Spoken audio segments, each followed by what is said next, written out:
हीरा बनाएंगे हम लोग, चाहे परमिट बनाएंगे, चाहे जैसे बनाएंगे, सब में कुछ चीज़ होता है कॉमन, जैसे कि आपके प्लांट का नाम, आपके प्रोजेक्ट का नाम, आपके स्कोप ऑफ वर्क, क्या काम है आपको दिया गया है, कब से कब तक काम होने वाला है, ये बहुत सारी चीज़ें जो सेम सेम मिलेगी आपको देखने के लिए। तो ये हमारा हीरा का एक फॉर्मेट है, किसी साइट का है, जिसको हम लोग बना के कोशिश करेंगे इसको भरने का। ठीक है, सबसे पहले देखिएगा, ध्यान दीजिएगा अगर, तो यहाँ पे क्या लिखा हुआ है, स्कोप ऑफ वर्क। सबसे ऊपर में यहाँ पे ये वाला एरिया पे लिखा हुआ है scope of work. Scope of work का मतलब आपके स्कोप में क्या काम मिला है आपको करने के लिए, काम क्या दिया गया है। ठीक है, तो वो स्कोप ऑफ वर्क है, आपके करने के लिए जो भी काम आपको मिला हो, चाहे वो बैरिकेशन करना हो, चाहे वो वेल्डिंग करना हो, कोई गेट फिक्सिंग करना हो। आप उधर जाते हैं हो जाता है, इधर आते हैं ना, रोशनी एकदम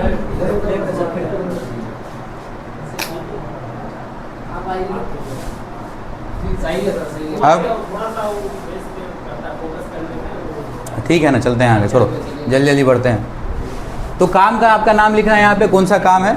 एग्जाम्पल के लिए अभी जिस चीज़ का ये फॉर्मेट है, जिस साइट का बना हुआ है, वहाँ पे लिखा है एक कोई हॉस्पिटल है, उसमें ग्लास के इंस्टॉलेशन का काम होना है वहाँ पे। ऐसे ही कोई भी काम मिल सकता है, दूसरा कोई साइट होगा उसका नाम लिखेंगे हम, कौन सा काम हो रहा है वहाँ पे। यहाँ पे ग्लास का इंस्टॉलेशन का काम हो रहा है। अब पूछा ये कैसा काम है, ये रूटीन में होता रहता है या नॉन रूटीन है। रूटीन और नॉन रूटीन में अंतर क्या होता है। अब रूटीन काम उसको बोलते हैं जो डेली बेसिस पे होता हो, आज हो रहा है 2 दिन के बाद होगा, फिर 2 दिन के बाद, एक रूटीन बना हुआ हो उसका, या रोज़ होने का रूटीन में हो उसका। और नॉन रूटीन काम होता है कि वो जनरली एक बार होगा और फिर उसके बाद कभी बाद में होगा, उसका कोई गारंटी नहीं है। जैसे कोई अगर हम बिल्डिंग बना रहे हैं, उसमें कोई प्लास्टर करना है तो अभी कर दिए, उसके बाद ज़रूरी थोड़ी कि 2 दिन के बाद हो। एक बार हो गया सालों साल चलेगा, फिर कभी उखड़ेगा, ख़राब होगा तो वो उसका फिर से प्लास्टर होना है। और रूटीन काम वो हो गया कि वैसा काम है जो रोज़ होता है, क्लीनिंग करना, हाउसकीपिंग करना, इस तरीके का कुछ काम है जो रूटीन काम हो जनरली। तो ये पूछ रहा है किस तरीके का काम है, नॉन रूटीन है या रूटीन है। आप उस हिसाब से उसको टिक कीजिएगा, भाई नॉन रूटीन है। फिर आगे जाते हैं, बोलता है हीरा का नंबर बताइए। हीरा नंबर क्या है ये। अब हीरा नंबर जो होता है एक यूनिक नंबर होता है। Unique number in the sense कि आप उसको नंबर सिस्टम के हिसाब से समझ सकते हैं। मान लीजिए आपका पहला हीरा है ये साइट का, तो आपके लिए 001 हो सकता है, पहला हीरा है। लेकिन अगर आप भी 001 लिखते हैं, कोई और कॉन्ट्रैक्टर है वो भी 001 लिखे, तो दोनों का तो सेम सेम हो जाएगा। अगर कभी सिस्टम में एंट्री करना हो तो उनके पे भी दिख जाएगा 001, आपका भी 001 दिखेगा। उसको कुछ यूनिक बनाते हैं। यूनिक क्या करते हैं, उसमें जो आपका साइट है उसका कोई कोड वोड डाल देते हैं बीच में। देखो इन्होंने डाला हुआ है नानावती, ASM, BNF, हीरा, इस तरीके से कुछ कोड डाल दिया बीच में। अब मान लीजिए हमारा कोई कंपनी है जिसका नाम है ABC इंटरप्राइजेज, तो आप डाल देंगे ABCE/ देखिए हीरा 0101 कर सकते हैं, है ना। जिस तरीके को एक यूनिक नंबर देना होता है, ये यूनिक नंबर हो सकता है आपको क्लाइंट ही बोल दे कि भाई इस तरीके से लिखो, या आपका कोई कॉन्ट्रैक्टर है वो अपने हिसाब से लिखेगा। ठीक है, हीरा का नंबर अपने हिसाब से लिखते हैं। अब यहाँ पे काम का डेट, किस तारीख को ये काम होने वाला है उसका डेट लिखना है हीरा में। अब 2 तारीख का 2 जून का उसमें डेट है, यानी कि 2 जून को वो काम हुआ है। ठीक है, आगे बढ़ेंगे हम लोग। आपको पूछेगा ड्यूरेशन ऑफ वर्क, कितने दिन का काम है। ड्यूरेशन ऑफ वर्क में यहाँ पे लिखा हुआ आपका ध्यान देंगे तो यहाँ लिखा है फ्रॉम, यहाँ लिखा है टू। फ्रॉम का मतलब कब से, लिखा है इन्होंने कि 22 जून से स्टार्ट होगा 8:30 AM से, और कब तक चलेगा भाई, तो 31 जुलाई तक चलेगा लगभग, आपको अप्रॉक्सीमेट 1 महीने से ज़्यादा, और 8:30 शाम में ये ख़त्म होगा। अब हीरा में जनरली क्या करते हैं ना कि टाइम थोड़ा सा कवर करके लेके चलते हैं, आप एक्स्ट्रा लेके चलते हैं। एक प्रोजेक्ट है जिसका आपने बनाया कि भाई 1 महीने में हमारा काम ख़त्म हो जाएगा, 10 दिन एक्स्ट्रा लेके चलते हैं आप, 5 दिन एक्स्ट्रा लेके चलते हैं। ऐसा हो कभी इमरजेंसी हुई, बहुत तेज़ बारिश होने लगी, 2 दिन छुट्टी हो गया बीच में कि कोई दिक्कत हो गई, तो 1-2 दिन आदमी एक्स्ट्रा लेके चलता है। तो ये मोटा मोटी इन्होंने 22 जून से लेके 31 जून तक का इन्होंने दिया है टाइमिंग। ये टाइमिंग में हम ये काम करने वाले हैं, उसके लिए ही हम ये हीरा बना रहे हैं। कल ऑनलाइन में जो बंदा क्लास कर रहा था तो कल हम लोग मेथड स्टेटमेंट भी देखे थे कोई मेथड स्टेटमेंट ऑनलाइन में थे आप लोग? क्या था मेथड स्टेटमेंट? आपके काम के स्टार्टिंग से, जहाँ से आपको प्रोजेक्ट का ऑर्डर मिला, आपको कॉन्ट्रैक्ट मिला काम करने का, वहाँ से लेके एंड तक में आप किस तरीके से उस काम को करने वाले हैं उसका पूरा डाटा देना है, पूरा स्टेटमेंट लिख के देना है आपको कि भाई मेरे पास ये चीज़ है, इसको ऐसे करेंगे। अगर हम ग्लास इंस्टॉलेशन कर रहे हैं, इसका स्टेप्स क्या होगा, कौन कौन सा मटेरियल आप प्रोक्योर करने वाले हैं, इसके लिए कौन कौन सा वर्कर है जो इस काम को करवाने वाला है, ये सब चीज़ों का हम मेथड स्टेटमेंट में लिख के देते हैं। और मेथड स्टेटमेंट को देखते हुए ही उसमें जो काम बताया आपने कि भाई पहले ग्लास की कटिंग करेंगे, उसको साफ़ सुथरा करेंगे, क्लीनिंग करेंगे, बहुत सारा काम आप बताते हैं, उससे रिलेटेड आपको उसमें ही 1000 ढूंढना होता है। और जैसे आपका मेथड स्टेटमेंट बनता है उसके हिसाब से हीरा बनाते हैं हम लोग। उस काम के हिसाब, जितना काम लिखा उन्होंने उस काम के हिसाब से उसमें हज़ार्ड आइडेंटिफाई कीजिए, उसका रिस्क देखिए कितना होगा, उसके हिसाब से कंट्रोल मेजर लगाइए। यही तो हीरा बोलता है।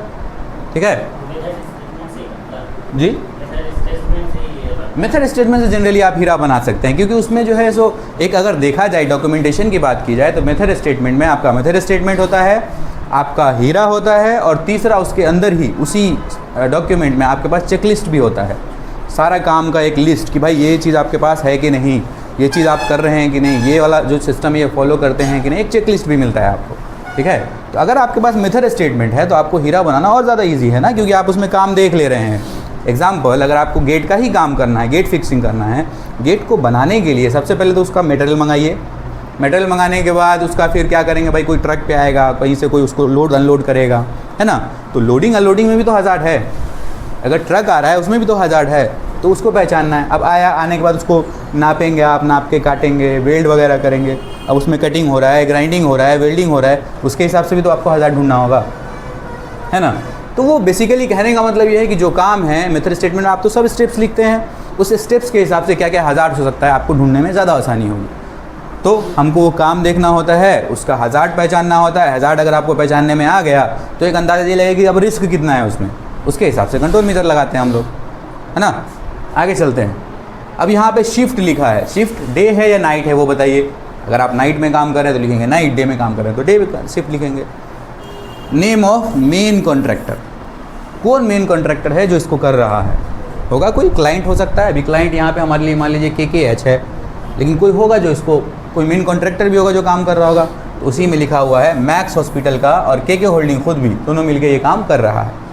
तो जो कॉन्ट्रैक्टर होगा जो इस काम करने को इस काम को करने के लिए इसने कॉन्ट्रैक्ट लिया है, उसका नाम आना होगा यहाँ पे। क्लाइंट कोई और हो सकता है, क्लाइंट, कॉन्ट्रैक्टर और सब कॉन्ट्रैक्टर में दिक्कत तो नहीं है किसी को दिक्कत?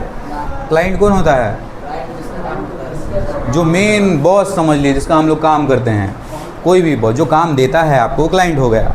कॉन्ट्रैक्टर कौन? जो जिसने वो काम लिया, वो कॉन्ट्रैक्टर हो गया। और सब कॉन्ट्रैक्टर उसको बोलते हैं कि जैसे हमने अगर काम लिया, हम कॉन्ट्रैक्टर, हमारे अंदर भी किसी को हम काम दे रहे हैं करने के लिए, तो वो क्लाइंट के लिए सब कॉन्ट्रैक्टर हो गया। हमारे लिए वो कॉन्ट्रैक्टर ही है, क्योंकि उसके लिए अल्टीमेटली हम हो गए क्लाइंट।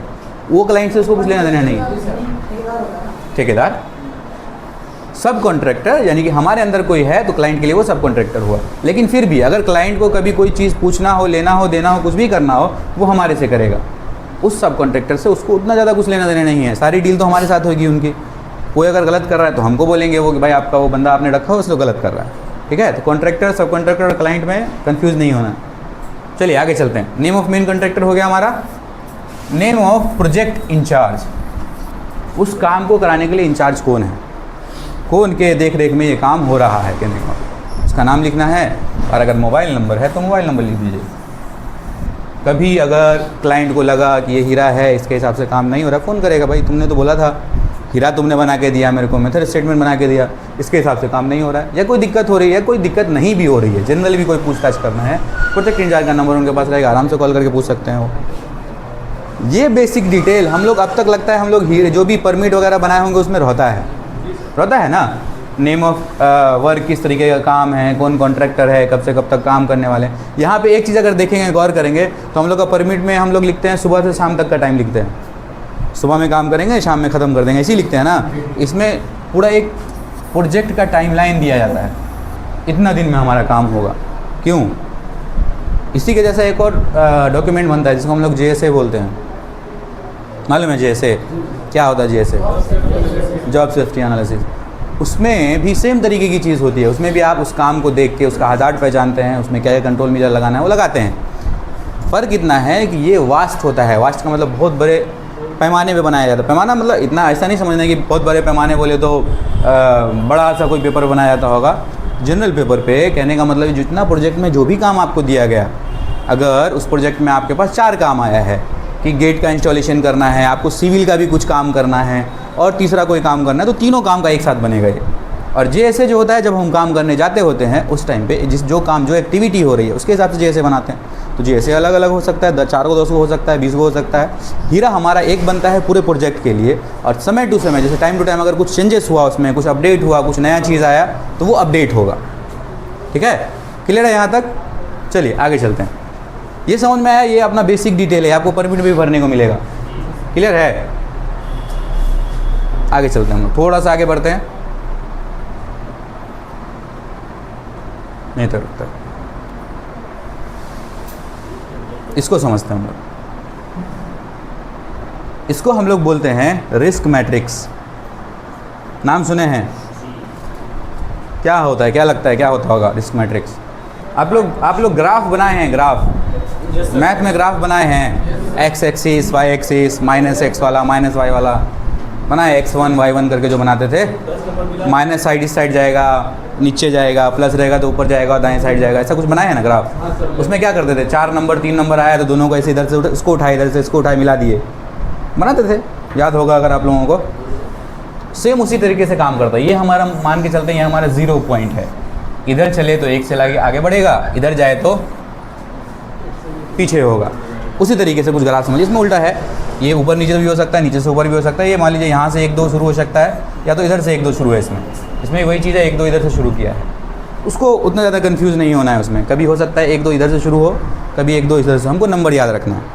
नंबर क्या याद रखना है? एग्जाम्पल के लिए हम कहीं पे काम करने गए, वेल्डिंग का काम हो रहा है, मान लिया जाए, गए हैं वहाँ पे, शुरू में गए, चेक किए भाई कहाँ पे काम करना है हमको, यहाँ पे वेल्डिंग मशीन रखाएगा, यहाँ पे प्लग लगाना है। प्लग में दिख रहा है आपको कि उस बोर्ड में MCB वगैरह नहीं लगा है, बोर्ड में दिख रहा है वायर वगैरह बाहर निकला हुआ है, आपका जो मशीन है उसमें कुछ ख़राबी दिख रही है आपको।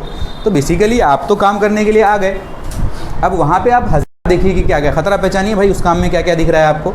आपको पता है ना, आपको मेथड स्टेट में बताया गया कि भाई वेल्डिंग का काम होगा, वेल्डिंग में क्या क्या खतरा है, पहले उसको पहचानिए भाई। हमको करंट लगने का खतरा हो सकता है अगर वायर का दिक्कत हुआ तो, और भी बहुत सारी चीज़ें जो हो सकती है, आग लगने का खतरा है, कुछ कंबस्टिबल आइटम रहा उससे दिक्कत हो सकता है। पहचान लिया आपने खतरा को, उस खतरे को एक स्केल पे रखिए। स्केल मतलब एक मापक पे रखिए उसको, वो मापक आपका रिस्क मैट्रिक्स है कहने का मतलब। अब दिमाग में सोचेंगे हम लोग भाई इस चीज़ में कितना खतरा हो सकता है।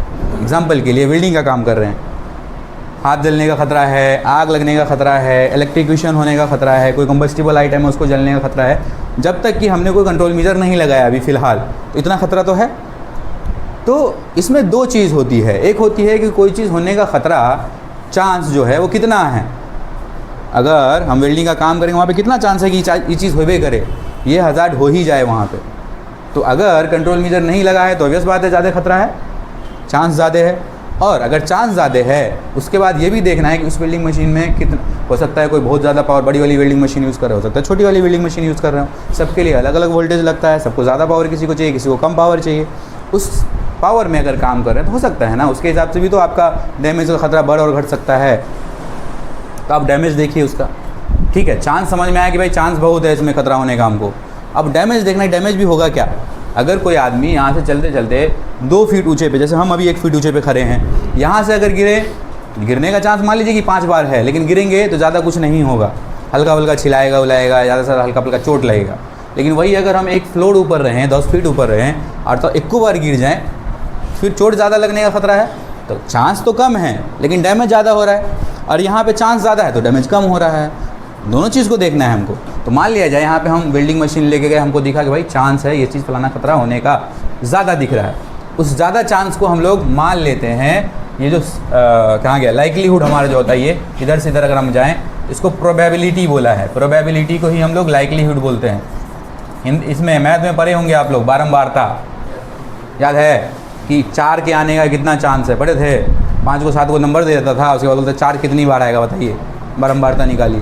तो वही प्रोबेबिलिटी है, लाइकलीहुड है कि कोई चीज़ होने का कितना चांस है कि ये हो ही जाएगा। लाइकलीहुड कितनी बार हो सकता है ये चीज़। तो अभी फ़िलहाल के लिए हम जब देख रहे हैं वेल्डिंग मशीन को, तो हमको लग रहा है कि बहुत बार चांस है भाई, क्योंकि अभी ज़्यादा कुछ कंट्रोल मेजर हमने लगाया नहीं, इनिशियल चल रहा है अभी हमारा।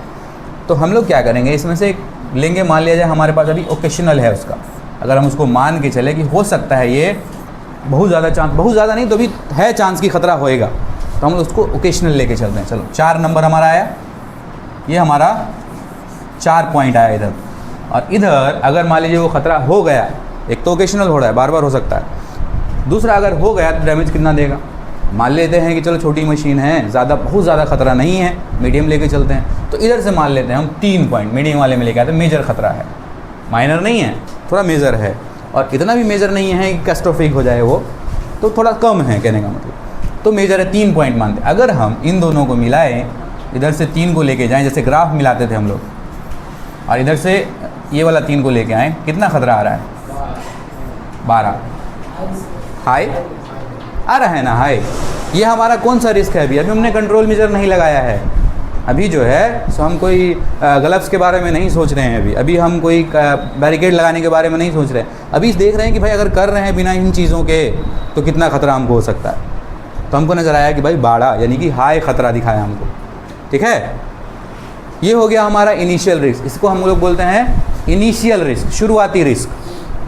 कहीं पे काम करने में कोई कंट्रोल मेजर लगाने से पहले वाला रिस्क कितना हुआ आपका, उसको हम लोग बोलते हैं इनिशियल रिस्क। ये हमारा क्या हो गया? Initial risk. भाई अभी हम काम नहीं स्टार्ट किए हैं, अभी हम सिर्फ अंदाज़ा लगा रहे हैं, उस हज़ार्ड को पहचानने की कोशिश कर रहे हैं, उसका रिस्क समझने की कोशिश कर रहे हैं हम। तो ये जो मैट्रिक्स है ना, हमको ये बताता है कि आप उसको कैलकुलेट कैसे कीजिएगा। अगर ऐसी अंदाज़ा मन में लगा लें हम तो ठीक है, मन में भी लगा सकते हैं, लेकिन हमारे पास एक रिस्क मैट्रिक्स है, इसके स्केल पे आपको बताना होगा कितना हो रहा है, ताकि आपको समझने में ज़्यादा आसानी हो, ठीक है। अब दूसरा फिर चलते हैं, इसको आराम से थोड़ा सा और दिमाग में लेते हैं। चलो ठीक है, इनिशियल रिस्क हमारा वेल्डिंग में इतना निकल के आ गया। अब क्या किया आपने? आपने सोचा कि इसके लिए क्या क्या हमको कंट्रोल मेजर लगाना पड़ सकता है। वेल्डिंग मशीन है, किस तरीके का काम है ये? हॉट वर्क है, हॉट वर्क है। हॉट वर्क के लिए आप जनरली कौन सा ग्लव्स यूज़ करेंगे? लेदर का। अगर इलेक्ट्रिसिटी से आपको ख़तरा है तो फिर आपको, अगर इलेक्ट्रिसिटी रिलेटेड आप जा रहे हैं काम करने के लिए, तो वहाँ पे रबर का है ना। आप अलग अलग काम के लिए अलग अलग आपके पास ग्लव्स है। तो मान लिया जाए जहाँ पे हम वेल्डिंग करने जा रहे हैं वहाँ पे हमारे पास तो वेल्डिंग रॉड वगैरह सब है प्रॉपर, तो उसके हिसाब से हॉट वर्क का लेदर वाला ग्लव्स पहन लेंगे हम लोग, है ना। लेदर वाला ग्लव्स पहने, फिर उसके बाद आप जो वायर आ रहा है उसको प्रॉपर आइसोलेट करेंगे, कहीं से कटा फटा दिखा है उसको सही करवाएंगे। अर्थिंग ग्राउंडिंग जो उसकी रहनी चाहिए प्रॉपर, वो होनी चाहिए आपके पास। इमरजेंसी स्टॉप बटन है, उसको चेक कराएंगे भाई वर्किंग है कि नहीं है ना। बोर्ड में एमसीबी नहीं था, तार निकला हुआ था, उस सबको फिक्स कराया हमने। जहाँ पे काम करने वाले हैं जितना कंबस्टिबल फ्लेमेबल आइटम था वहाँ से हटा दिया हम लोगों ने, बैरिकेड कर दिया वहाँ पे हम लोगों ने, है ना। काम करने से पहले सारा कंट्रोल मेजर ऑलमोस्ट वहाँ पे लगा दिया हमने। अब जो है अब हम सोचेंगे कि भाई इतना लगाने के बाद अभी यो है क्या हज़ार्ड वहाँ पे, अभी वो ख़तरा है क्या? अगर है उस ख़तरे को बोलते हैं हम लोग रेसिडुअल रिस्क, बचा हुआ रिस्क, ठीक है। ये क्या था हमारा? इनिशियल, शुरुआती रिस्क। हमने खाली उस चीज़ का काम को देखा, उस काम के हिसाब से क्या क्या खतरा हो सकता है उसको अंदाज़ा लगाया हमने। तो इनिशियल रिस्क हमारा निकल गया है कि भाई हाई है, 12 नंबर है। बाद में हमको देखने में आया कि भाई अब जो है हम पूरा कंट्रोल मेजर लगा लिए हैं, अब देखते हैं कितना बचना, कम होना चाहिए ना रिस्क। भाई कंट्रोल मेजर लगाने के बाद भी कम नहीं हो रहा तो क्या मतलब? लगाने का कोई मतलब नहीं है। इतना सारा कंट्रोल मेजर हमने लगा दिया, अरे इतना सारा कंट्रोल मेजर हम लोगों ने लगा दिया।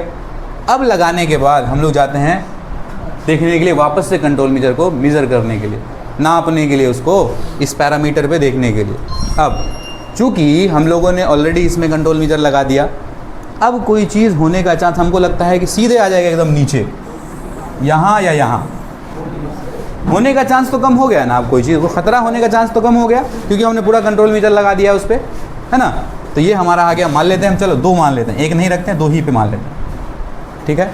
अब अगर डैमेज है, डैमेज तो अभी भी हमारे पास उतना ही है, ऐसा नहीं कि डैमेज कम हो गया होगा।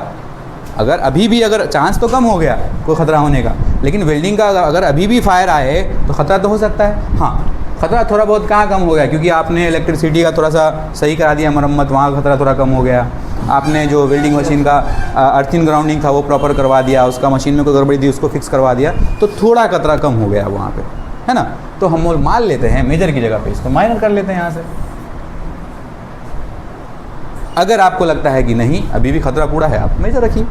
एक अंदाज़ा लगाना है आपको कितना ख़तरा है। अब आपको लगता है ख़तरा थोड़ा कम हो गया है, होने का चांस थोड़ा कम हो गया है, डेंजर, तो अब उसके बाद हम लोग फिर एक बार इसको मिला के देखेंगे कंट्रोल मेजर लगाने के बाद। कहाँ आया? लो। या अगर हम मेजर ही रखते हैं, ख़तरा उतना ही रखते हैं, तो भी आपका मीडियम पे आ रहा है, 6 पे मान लिया जाए। ये कहाँ 12 था, कहाँ 6 हो गया, कहाँ 4 हो गया? कम हुआ ना। रिस्क जो है आपके काम करने का वो तो कम हुआ, तो रिस्क कम हुआ, इसका मतलब अब काम कर सकते हैं। कंट्रोल मेजर लगाने का कारण क्या होता है कि अगर हाई रिस्क है, वेरी हाई रिस्क है, उसको कम किया जाए और वहाँ पे हम काम कर सकें। तो अगर आपका रिस्क जो है मीडियम और लो हो रहा है तो आप काम कर सकते हैं। तो ये कौन सा रिस्क हुआ हमारा कंट्रोल मेजर लगाने के बाद? Residual risk. अब कहीं कहीं पे ये आपको अपने हिसाब से डिसाइड करना होता है। कहीं कहीं पे अगर गौर कीजिएगा लेफ्ट साइड में देखिए तो यहाँ पे आपको दिया हुआ है पूरा कि किसको क्या बोलेंगे। एग्जाम्पल के लिए हम लोगों ने 4 नंबर लिया था, यहाँ पे लिया था 4 नंबर को यहाँ पे देखिए क्या लिखा है, likely to occur some time. आपको ऐसा लग रहा है कि कुछ टाइम पे हो सकता है, तो ये वाला चूज़ कर लीजिए आप। ये दिया है, हिंट दिया है आपको, कहीं कहीं नहीं देगा ये हिंट, आपको खुद से डिसाइड करना है। अभी यहाँ पे हिंट दिया है तो आप इसमें देख के अगर आपको नहीं समझ में आ रहा है कि क्या लें तो आप यहाँ से देख सकते हैं। अभी जैसे कि हम पहले का एग्जाम्पल ले लें, पहला एग्जाम्पल कि कुछ नहीं लगा हुआ था, उस टाइम पे है ना, इतना है ना कि चांस की हो जाएगा भाई, इसलिए हमने 4 नंबर लिया, ओकेशनल लिया उसको।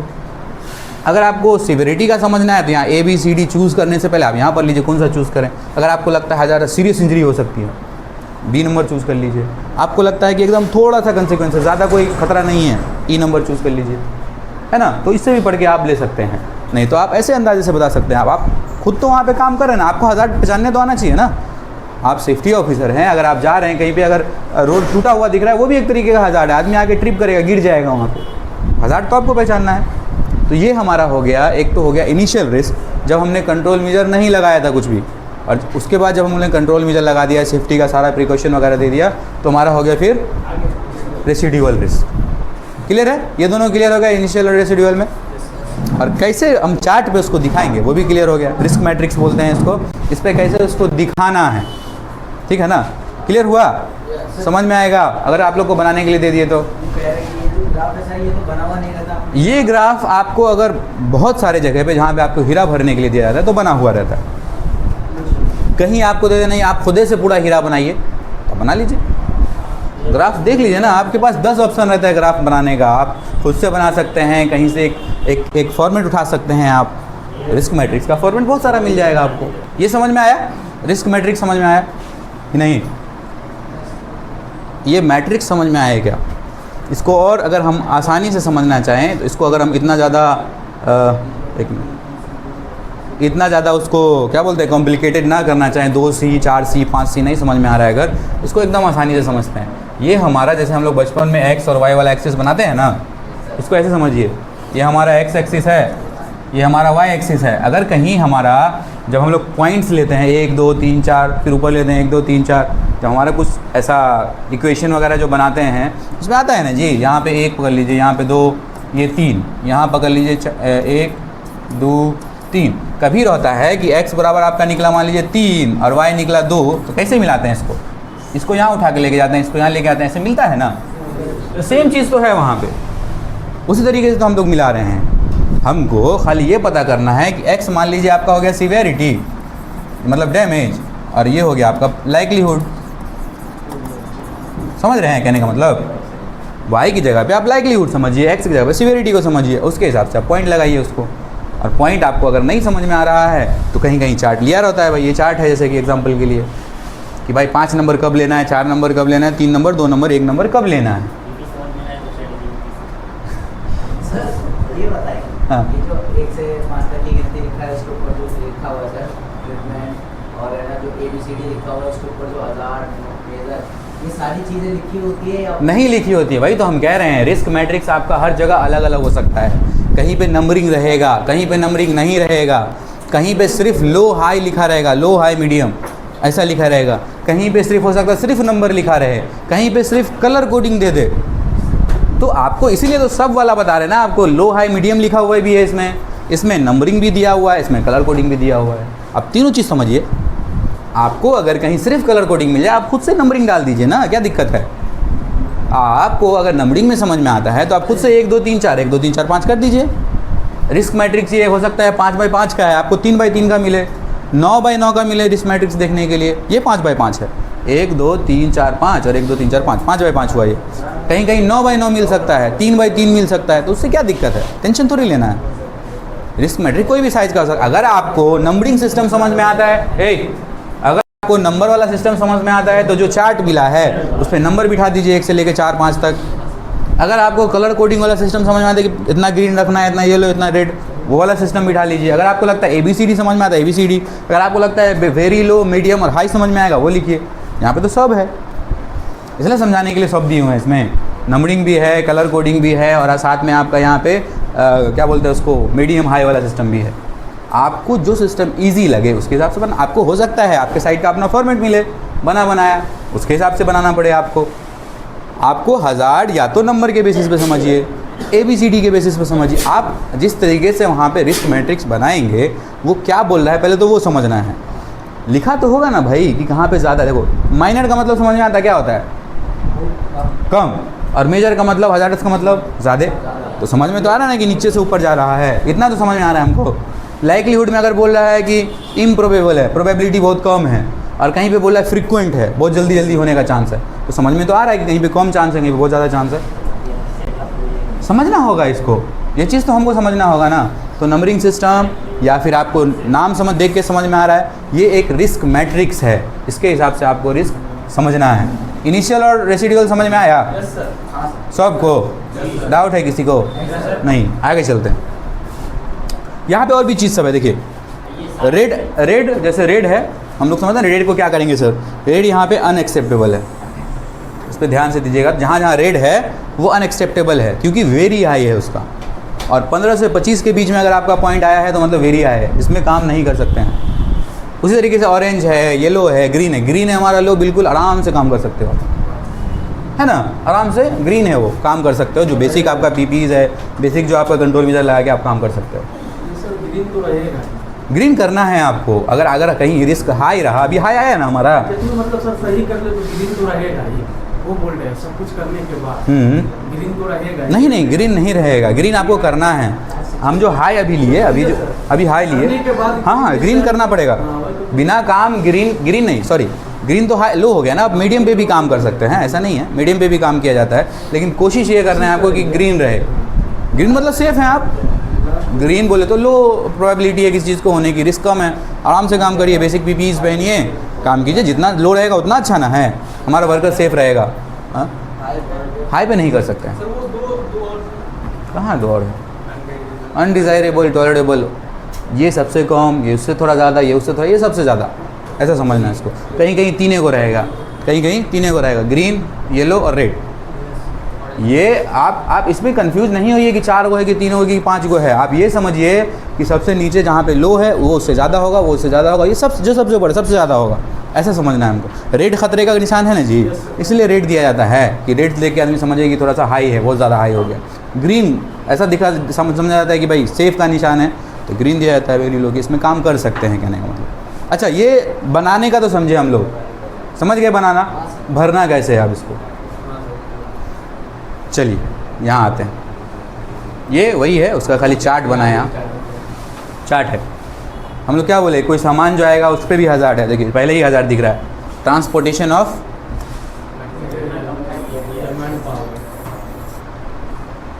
मटेरियल मैन पावर का ट्रांसपोर्टेशन, उसमें भी खतरा। खतरा तो पहचानना है आपको, हर एक स्टेप पे खतरा है। वसी वो अभी अंदर ही घूम रहा है वसी। नहीं समझ में आ रहा है, वहाँ तक ठीक था। हाँ नहीं, जो आपने अभी जो सुनिए जो हमने समझा कि बनाना कैसे है, अब वहाँ पे ये है कि इसमें पुट कैसे करना है, इसमें कैसे भरना है उस चीज़ को, वही चीज़ है, उसी को समझ। ऐसे उसको नहीं समझिएगा तो रिस्क मैट्रिक्स समझ के क्या कीजिएगा। रिस्क मैट्रिक्स समझने के बाद भाई आपको फॉर्म में भरना भी तो है उसको। तो अभी हाँ अरे वो खाली चार्ट है, वो समझने से क्या मतलब, वो तो आपको समझना है, वो चार्ट को भरना तो ये है मेन। वो चार्ट है, वो भरना थोड़ी हुआ, वो तो आप समझ रहे हैं उससे, वो हिंट दे रहा है आपको कि इससे आप मिला के आप अपना फॉर्म को भरिए, कहने का मतलब। अभी जो हम लोगों ने इनिशियल और रेसिडुअल निकाला, एक तरफ क्या आया था हमारा, प्रोबेबिलिटी 4 आया था अभी थोड़ी देर पहले, और एक तरफ 3 आया था, टोटल मिला के कितना 12 आया था, यानी कि वेरी हाई आया था, ऐसे था ना जी। ये आपको यहाँ पे भरना है, हाँ और क्या है। हज़ार्ड क्या है बताइए, हज़ार्ड में कौन कौन सा कंपोनेंट है जो दिक्कत दे सकता है, कंसिक्वेंसेस क्या होगा, उस हज़ार्ड से क्या हो सकता है। आपके पास रिस्क को हटाने के लिए आप क्या लगा रहे हैं, क्या ऑप्शन लगा रहे हैं, ये कौन लिखेगा। लिखना भी तो पड़ेगा, ये खाली बिठा दिए हो गया, पूरा लिखिएगा ना, काहे का लिख रहे हैं आप। वो जो हमने समझा, एक एग्जाम्पल लिया हमने वेल्डिंग का, एक एग्जाम्पल लिया ना वेल्डिंग का। ये दूसरा, ये ग्लास का काम, हम पहले बोले ग्लास का कोई काम चल रहा है, उन्होंने ग्लास का सामान मंगाया है ट्रांसपोर्टेशन के थ्रू।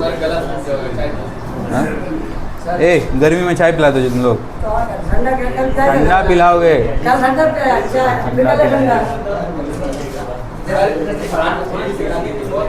फरहान सीख रहा है टैली।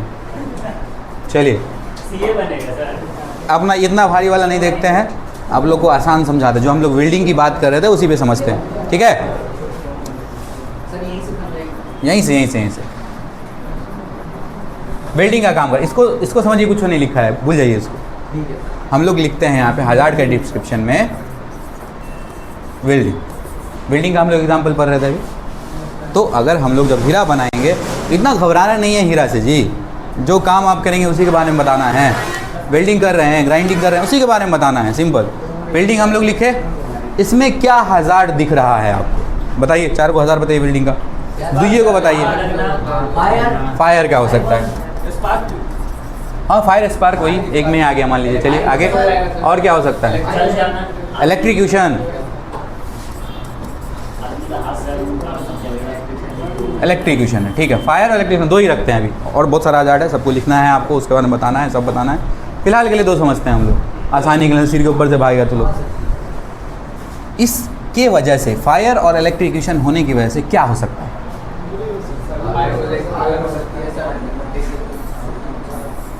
हम लिख सकते हैं कि कोई बंदा जो है उसको करंट लग सकता है ना। फायर की वजह से किसी का स्किन, आई वगैरह जब बर्न हो सकता है ना।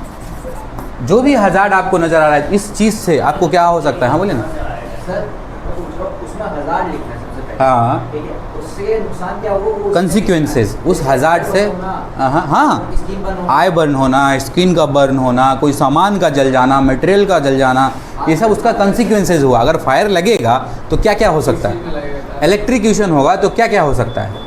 कहने का मतलब ये, हजार्ड तो आपने लिखा, हजार्ड से हो क्या सकता है, वो कंसिक्वेंसेस बोलते हैं उसको, वो लिखना। अब अभी थोड़ी देर पहले हम जाएंगे, थोड़ा सा पीछे जाएंगे हम लोग। अभी जो हम लोग रिस्क मैट्रिक्स समझ रहे थे, इसको ऊपर नीचे करते हैं ना तो ये डिलीट हो जाता है, ठीक है। ये समझ में आया ना? अभी थोड़ी देर पहले हम लोग जो कर रहे थे, देखिए अब आते हैं, इसको यहाँ पे रखते हैं और इसको थोड़ा ऊपर रखते हैं समझने के लिए। अभी हम लोग प्रोबेबिलिटी समझते हैं। प्रोबेबिलिटी क्या था? लाइक्लीहुड। यहाँ पे कितना लिए थे लाइक्लीहुड, याद है? ओकेशनल लिए थे, याद है सबको? ठीक है, वही 4 हम लोग यहाँ पे बिठा देंगे, वो 4 हम लोग यहाँ पे बिठा देंगे, क्लियर। फिर उसके बाद फिर ऊपर जाते हैं सीवियरिटी। सीवियरिटी का मतलब डैमेज कितना होगा? कितना लिए थे वहाँ पे? 3 लिए थे ना, मेजर याद है? मेजर लिए थे, तो 4 और 3 हमको समझ में आया। चलिए भाई, यहाँ पे 4 और 3 आ जाएगा। Obtain safety risk index, safety risk index में वो कितना नंबर पे आया वो देखना है आपको। तो ये 4 और बी को गुना करेंगे तो 4B, यहाँ पे क्या बी था? बी है तो 4B सेम, यही कौन लिए थे हम लोग? ये लिए थे, हाँ। तो 4C इतना समझना है हमको कि 4C आया। फिर आगे चलते हैं भाई, 4C आया तो अब 4C होने के बाद ये कहाँ पे आया था? 12 नंबर पे। 12 नंबर पे हम लोग यहाँ पे लिख देंगे 4, थोड़ा सा और इसको नीचे लेते हैं, रुकिए, यहाँ पे लिखेंगे प्रोबेबिलिटी में 4 लिए थे, सीवियरिटी में 3 लिए थे, ऑब्टेन मार्क 4C हो, यानी कि 12 नंबर आया था, ठीक है। 12 नंबर जो था हमारा, अब कैसे समझेंगे इसमें काम कर सकते हैं या नहीं कर सकते? अब यहाँ पे एक और टेबल आपको दिख रहा है, यहाँ सेफ्टी इंडेक्स वाला। 12 नंबर किस में आएगा?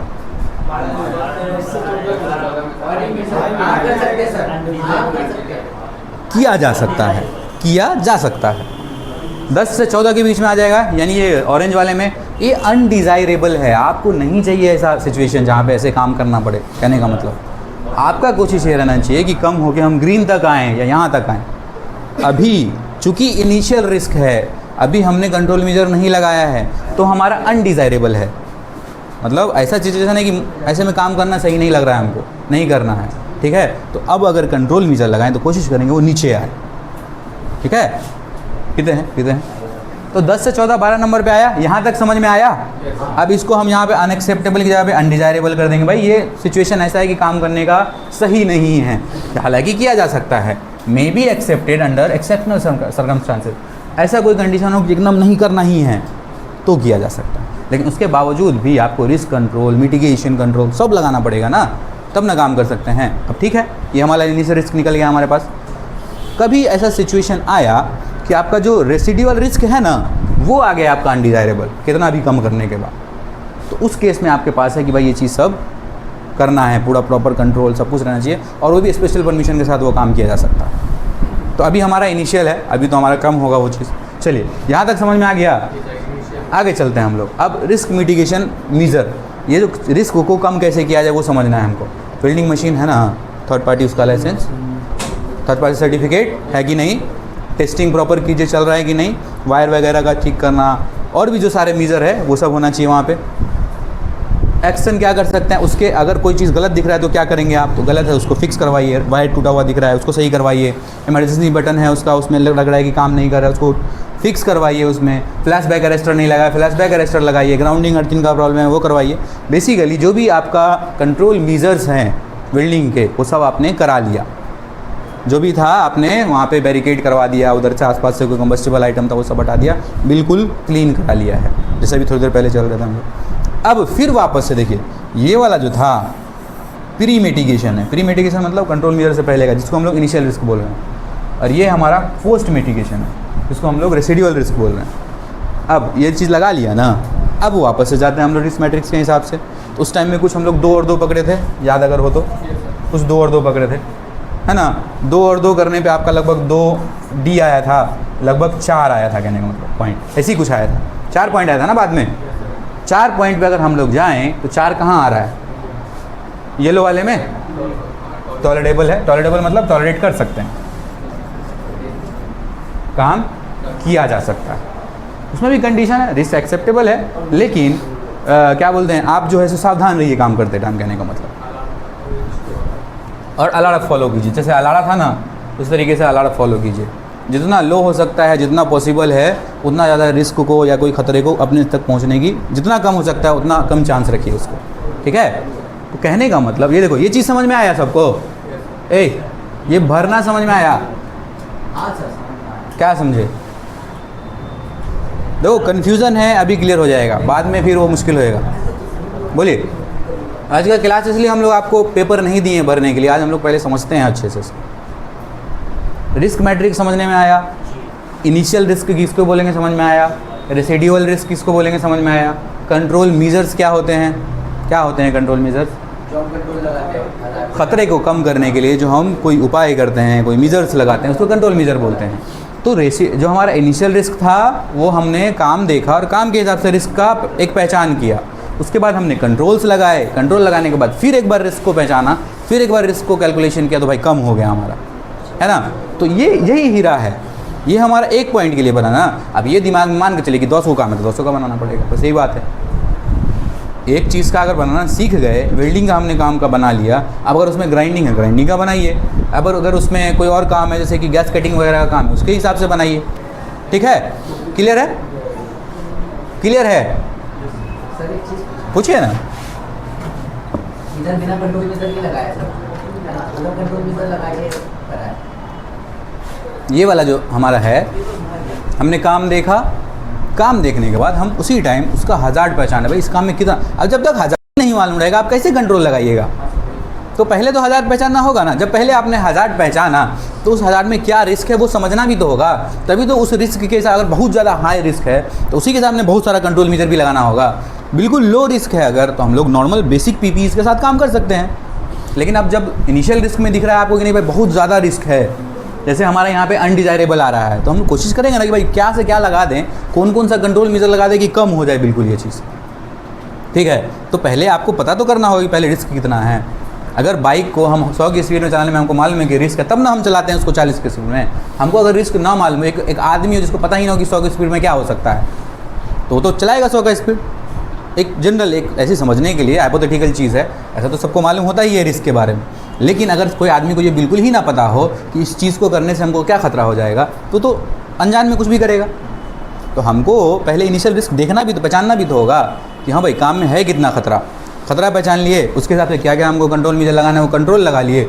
बाद में रिस्क बचता है, अगर वो काम करने लायक है तो काम कीजिए, नहीं करने लायक है और क्या लगा सकते हैं उसको कम करने के लिए।